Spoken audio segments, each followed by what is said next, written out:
జై తెలుగుదేశం, జై తెలుగుదేశం. వేదిక మీద ఉన్న పెద్దలందరికీ పేరు పేరున నా హృదయపూర్వక నమస్కారాలు. నాని అన్నకి అనేక పేర్లు పెట్టినట్టున్నారు. పులి అంటున్నారు, పని చేసే పులి.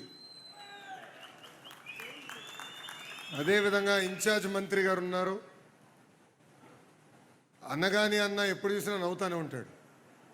బోలా శంకరుడు, మేము ఏ మీటింగ్కి వెళ్ళినా ఫస్ట్ టైం కలిస్తే ఆ రోజు వచ్చి నాకు హగ్గిచ్చిన తర్వాత వెళ్ళాలి ఆయన. ఎందుకంటే కష్టకాలాల్లో నిలబడిన వ్యక్తి. ఇక్కడ చాలామందికి తెలీదు, ఆనాడు అమరావతి చట్టం శాసన మండలికి వస్తే చంద్రబాబు నాయుడు గారు వచ్చి కూర్చున్నారు అక్కడ గ్యాలరీలో. అప్పుడు వైకాపా ఎమ్మెల్యేలు పంపించాడు ఒక సైకో. ఆ సైకో ఎమ్మెల్యేలు పంపించి చంద్రబాబు నాయుడు గారి పైన దాడి చేయండి, ఆయన అవమానించండి అంటే, గ్రేట్ వాల్ ఆఫ్ చైనా నేను చూడలేదు కానీ గ్రేట్ వాల్ ఆఫ్ ఆంధ్రప్రదేశ్ నేను చూశాను. ఆనాడు అనగాని అన్న కానివ్వండి, స్వామి గారు కానివ్వండి, గొట్టుపాటి రవి గారు కానివ్వండి, సాంబశివరావు గారు కానివ్వండి, మా భవానీ చెల్లమ్మ కానివ్వండి, అందరూ ఒక కొండలాగా నిలబడి బాబు గారికి కాపలా కాశారు. నా దగ్గర ఇప్పటికీ ఆ ఫోటో ఉంది. నేను కింద హౌస్లో ఉన్నా. ఆయన నాడు నేడు ఎప్పుడు పార్టీని బలోపేతం చేసే దిశగా పనిచేసే వ్యక్తి మన అనగాని సత్యప్రసాద్ గారు. ఇంకా నా ముందల ఉంది నా కుటుంబ సభ్యులు.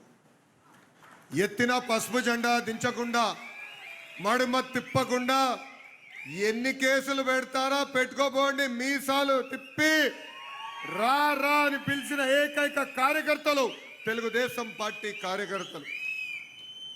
మనందరం చూసాం. పుంగనూరులో ఒక తాతే ఉన్నాడు, అంజిరెడ్డి తాత. లోకల్ బాడీ ఎన్నికలు వస్తే ఆయన నామినేషన్ పత్రాలు లాగాలనుకున్నారు. తొడగొట్టి మీసాలు తిప్పి రా రా రా అని అంజిరెడ్డి తాతనే నాకు స్ఫూర్తి. మెడపై కత్తి పెట్టి వాళ్ళ నాయకుడికి జై కొట్టమంటే జై చంద్రబాబు, జై తెలుగుదేశం చెప్పి ప్రాణాలు కోల్పోయిన తోట చంద్రనే మీ లోకేష్కి ఒక స్ఫూర్తి. అంతెందుకు పల్నాడులో పోలింగ్ బూత్కి అండగా నిలబడిందని, వాళ్ళు రిగ్గింగ్ చేస్తే ఆపుతున్నారని మంజుల గారిపైన దాడి చేసి రక్తం కారుతున్నా కూడా చివరి ఓటు పడే వరకు నిలబడిన మంజుల గారే మీ లోకేష్కి స్ఫూర్తి. కార్యకర్తలే అధినేత అని చెప్పిన ఏకైక పార్టీ తెలుగుదేశం పార్టీ. నాడు నేడు ఎప్పుడు మీకు మేము అండగా నిలబడతాం. ప్రభుత్వ కార్యక్రమాలు నాకు కానివ్వండి, చంద్రబాబు నాయుడు గారికి ఉంటే కూడా కంపల్సరిగా కార్యకర్తల సమావేశం పెట్టుకుని ప్రతి కార్యకర్తతో ఫోటో దిగిన తర్వాతనే మేము వేరే కార్యక్రమాలు కూడా వెళ్తాం జరుగుతుంది. మన జరిగిన ఆవిర్భావ దినోత్సవం మన అధ్యక్షుల పక్కన కూర్చుంది పని చేసిన కార్యకర్తలు. జల్లుడు పట్టాం, ఎత్కాం, వాళ్ళకే గౌరవం ఇచ్చి అక్కడ కూర్చోబెడతాం జరిగింది. కార్యకర్తలకి తెలుగుదేశం పార్టీ ఇస్తున్న గౌరవం. ఇక్కడున్న ఎంతో మంది మీరు త్యాగాలు చేశారు.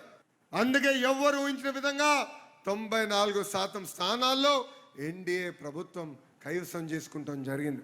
చంద్రగిరి నియోజకవర్గం మా కుటుంబానికి చాలా అచ్చొచ్చిన నియోజకవర్గం.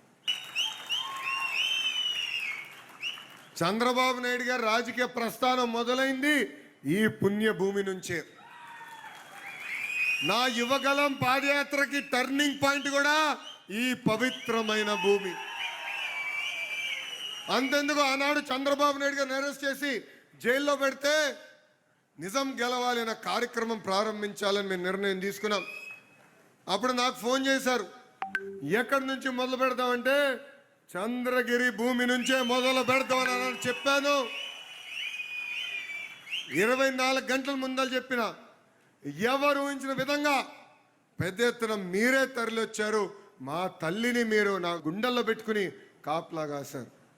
అందుకే చంద్రగిరి అంటే మా కుటుంబానికి ఎక్కడ లేని అనుబంధం. గడిచిన 22 నెలలు మనం అనేక సంక్షేమ అభివృద్ధి కార్యక్రమాలు చేశాం. ఒక పెన్షన్ విషయం చూడండి, భారతదేశంలో ఏ రాష్ట్రంలో ఇవ్వని విధంగా 4,000 రూపాయలు వృద్ధులకు పెన్షన్ ఇస్తున్నాం, వికలాంగులకు 6,000 ఇస్తున్నాం, బెడ్కే పరిమితమైన వాళ్ళకి 15,000 రూపాయలు మనం అందిస్తున్నాం. స్త్రీ శక్తి కింద మహిళలు బస్సులో ఉచితంగా ప్రయాణించే హక్కు మన ప్రభుత్వం కల్పించింది. తల్లికి వందనం కింద చదువుకున్న పిల్లలు ఎంతమంది ఉన్నా అంతమంది పిల్లలకి డబ్బులు వేస్తా ఉన్నాం. చేసి చూపించిన ప్రభుత్వం ఎన్డీఏ ప్రభుత్వం. దీపం పథకం ద్వారా గ్యాస్ సిలిండర్లు కూడా ప్రతి ఏటా 3 సార్లు డబ్బులు కూడా మనం అకౌంట్లో జమ చేస్తాం జరుగుతుంది. ఏకంగా ఇప్పుడు చేనేత సోదరులకి వచ్చే మాసం నుంచి 200 యూనిట్ల కరెంట్ ఉచితంగా కూడా మన ప్రభుత్వం అందజేస్తుంది. ఎన్ని ఆర్థిక ఇబ్బందులున్నా, ఎన్ని కష్టాలున్నా ఇచ్చిన ప్రతి హామీ నిలబెట్టుకో లక్ష్యంతో మనం పనిచేస్తున్నాం. ఆర్థిక ఇబ్బందులు ఉన్నాయి. ఒక పక్కన అధికార యంత్రాంగానికి సకాలం జీతాలు చెల్లించాలి, రిటైర్మెంట్ అయ్యే బెనిఫిట్లు అందించాలి, ఇంకో పక్కన సంక్షేమ కార్యక్రమాలు చేయాలి, అదేవిధంగా అభివృద్ధి కూడా చేయాలి. పరిశ్రమలు తీసుకురావాలి, రోడ్లు వేయాలి, బ్రిడ్జిలు కట్టాలి. ఆల్రెడీ మన పులి కూడా కొన్ని బ్రిడ్జిలు నాకు ఇచ్చున్నాడు. అంటే సంక్షేమ అభివృద్ధి అనేది జోడెద్దుల బండి. ఎన్ని ఆర్థిక ఇబ్బందులున్నా అవన్నీ అధిగమించుకుని ఈరోజు ముందరకెళ్తున్నాం. భారతదేశంలో 10 రూపాయలు పెట్టుబడి వస్తే ఆంధ్ర రాష్ట్రానికి దాంట్లో 2.5 రూపాయలు ఈరోజు వస్తాం జరుగుతుంది. అంటే 25% పెట్టుబడులు తీసుకొస్తున్నాం. అహర్నిశలు కష్టపడుతున్నాం, పని చేస్తున్నాం.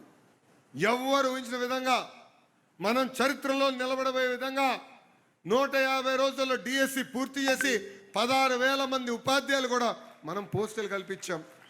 జాబ్ క్యాలెండర్ ఆనాడు నేను పాదయాత్రలు హామీ ఇచ్చా, క్యాలెండర్ విడుదల చేశాం. క్యాలెండర్ ప్రకారమే ప్రభుత్వ ఉద్యోగాలు కూడా మనం ప్రభుత్వం భర్తీ చేయబోతుంది. కార్యకర్తలు కూడా ముందలు తీసుకెళ్తున్నాం. కార్యకర్తనే అధినేత అని పదే పదే ఎందుకు చెప్తున్నానంటే మార్పు వేదిక మీద ఉన్న పెద్దల దగ్గర నుంచి మొదలవ్వాలి. ఈరోజు మేము ఈ వేదిక మీద కూర్చున్నామంటే దానికి కారణం మా ముందలున్న తెలుగుదేశం పార్టీ కార్యకర్తలు. ఏ పార్టీ చేయని విధంగా ప్రమాద బీమా 5 లక్షల రూపాయలు అందిస్తున్నాం. ఇప్పటికే ఆ ఒక్క కార్యక్రమం ద్వారా 150 కోట్ల రూపాయలు కార్యకర్తల కుటుంబానికి అండగా నిలబడడానికి మనం డబ్బులు ఇచ్చాం. ఇంతేకాదు, దొంగ కేసులు పెట్టారు. మన ప్రతిపక్షంలో ఉన్నప్పుడు సుమారుగా 3,200 కేసులు పెట్టారు. 40,000 మంది కార్యకర్తల పైన పెట్టిన కేసులు. అది మీ లోకేష్ పైన కూడా 23 కేసులు పెట్టారు. రౌడీ షీటర్ కూడా పెడతారు అనుకున్నా, పెట్ల. నాకు ఆ బంపర్ ఆఫర్ ఇవ్వాలి ఆ సైకో. కానీ కార్యకర్తల పైన గతంలో పెట్టిన కేసులని న్యాయబద్ధంగా చూసి అన్ని కేసులు ఇప్పుడు తీపిస్తున్నాం. సుమారుగా 2,000 కేసులు ఇప్పటికీ తీసేస్తాం జరిగింది. 2014 నుంచి 19 వరకు ఆనాడు కార్యకర్తలు అనేక అభివృద్ధి కార్యక్రమాలు పనిచేశారు, ఉపాధి హామీ పనులు చేశారు. ఆనాడు బిల్లు కొంచెం ఆలస్యమైన, దానివల్ల 5 సంవత్సరాలు నష్టపోయాం. మన ప్రభుత్వ అధికారులకు వచ్చిన తర్వాత చాలా వరకు బిల్స్ అన్ని క్లియర్ చేశాం. పెండింగ్ ఏమైనా ఉంటే పార్టీ ఆఫీస్కి రండి, ఆ వివరాలు ఇవ్వండి, క్లియర్ చేయించే బాధ్యత మీ లోకేష్ తీసుకుంటాడని ఈ సభాముఖం నేను హామీ ఇస్తున్నాను. ఇంకా కార్యకర్తలు అనేది మనందరం సొంత కాలుపై నిలబడాలి. కార్యకర్తల్ని ఆర్థికంగా బలోపేతం చేయాల్సిన బాధ్యత మాది. మార్గాలు మేము చూపిస్తాం, కష్టపడే బాధ్యత మీదని ఈ సభాముఖం మీ అందరికీ నేను తెలియజేస్తున్నాను. కలిసికట్టుగా వెళ్దాం. తప్పుడు పనులు చేస్తే ఎప్పుడొకసారి మనం పట్టుకుంటాం. మనం ఏనాడు తప్పు చేయలేదు కనుకనే ఈరోజు తలెత్తుకుని మనం తిరగలుగుతున్నాం. ఆనాడు చంద్రబాబు నాయుడు గారిని జైల్లో బంధిస్తే సమాజం నమ్మల. చంద్రబాబు నాయుడు గారు లాంటి వ్యక్తి అలాంటి పని చేయరని పెద్ద ఎత్తున రోడ్డుపై కూడా వచ్చి మనకు అండగా నిలబడటం జరిగింది.